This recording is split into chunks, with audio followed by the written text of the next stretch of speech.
Yo guys, what is up? It is Khan here. Welcome back to another video. Today we're going to be installing an NVMe M.2 SSD drive inside of our PS5.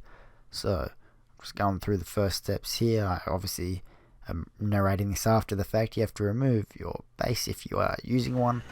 Get that lovely sound of you taking off the cover, and then proceed to unscrew the screws. Now be really careful and make sure you have the right screwdriver for the job, because I actually somehow managed to strip not the screw that holds the plate in here, but the screw that actually holds in the standoff. So I was looking there closely because I did actually mess it up. But once you get that off, you put your drive back in. You have a feature from my cat, and you put the screw back in, and you get that sound again. If you're unclear on any of that, just search out some other videos that get a bit closer in, like I didn't, unfortunately. When you turn on your PS5, you get this. Your only option is to format it. If you don't, your PS5 will turn off. So format that bad boy. That'll happen real quickly. This is all real time. I'll tell you guys when it's sped up, and that's around 6.5 gigabyte read speed, which is what we need. The PS5, the M.2 drive, has now been formatted, and we're good to go. So we can now move things onto it. We can now download things directly to it. We can do whatever we want. We have a whole terabyte to play with. And if that's not enough for you, I'd suggest rather getting it HDD to store some of that extra stuff instead of paying extra, because this was a $300 drive in Australia for 1 terabyte with the heatsink. I chose to get something with a heatsink because then if something goes wrong, you don't have to have the company say, well, you used the wrong heatsink. Anyway, I'm just looking at a few features now. You can change it to download directly to M.2, which I'm not at the moment because I still have a little bit of space left. I'm going to do a quick test move here. Now this file that I'm about to move is the not World War II, the Call of Duty Vanguard beta.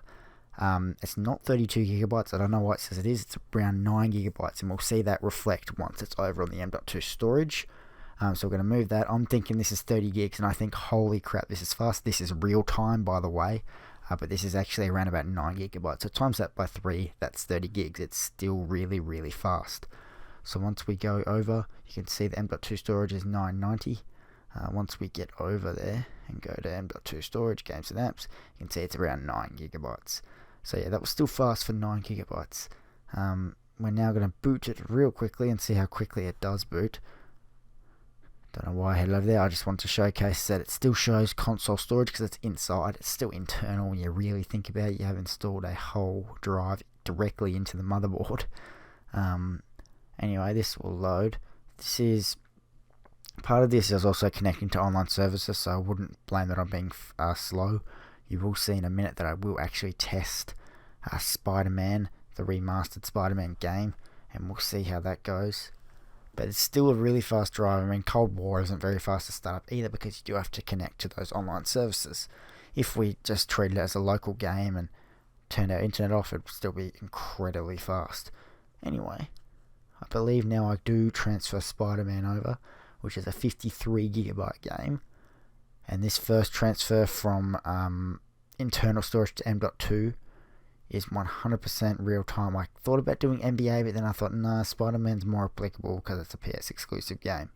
So we move Spider-Man 53 gigs from internal to M.2. This is real time. This is really fast. 53 gigs going over in this speed. Yes, it's not 6,500 megabytes a second, but that's just not how the PS5 works. It was never going to work out that way. It can still boot games, I think, around that fast, just not move things over, which you shouldn't be doing lots of. The only real moving you're going to do is from hard drives or two hard drives. That will take more time because you're going to a spinner disk. Unless you do have a portable SSD that you want to use, which you would have to fork out a little bit of extra cash for, a portable USB SSD. Anyway, that was real-time Spider-Man transferring to the M.2 drive, which is really quick. So we're now going to go and we're going to boot up that game and see how quickly it loads. And we're going to do a comparison. We'll transfer it back and do a comparison. So we will hit play game and off we go. So now this is sped up 4 times speed here. You can see it's a bit quite faster, and this takes around 30 seconds to get into the game. I think that's what we've always had on that internal storage. So now I'll close down the game and I'll transfer it back to the M.2. Back to the internal storage. So So this is going from the M.2 to the internal. Now remember how fast it was earlier. I don't have an exact time, but it certainly isn't this slow. This is 10 times speed. And I'm sure if it's a bit choppy, Vegas has certain ways you can only do 4 times, and 4 times is still a bit too slow. 10 times is still a bit too slow. But so I've done jumped through a couple hoops to get out this quick here.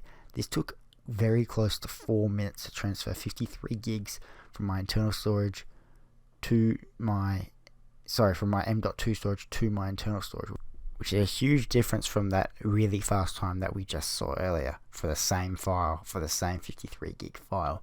And I don't know whether that just has something to do with the PS5, I believe. Correct me if I'm wrong. Anyway, now we're just going to do a quick speed test on the same one. And you can see that it's around the same time. It's around that 30, 31, 32 second mark. So I think these drives are very similar, and that's why Sony whitelisted these drives so that they don't sort of impact or make the PS5 look slower. I'm sure there'll be a time when these drives get better and quicker. You can buy quicker ones on the market already for just that more higher price, which are expensive enough as it is. You can get that faster load time. But thank you guys so much for watching. If you did enjoy, smash the like button, make sure you subscribe, hit the bell. If you want to see more PS5 videos, let me know down below. I love you all, and I'll see you guys all later. Strike out!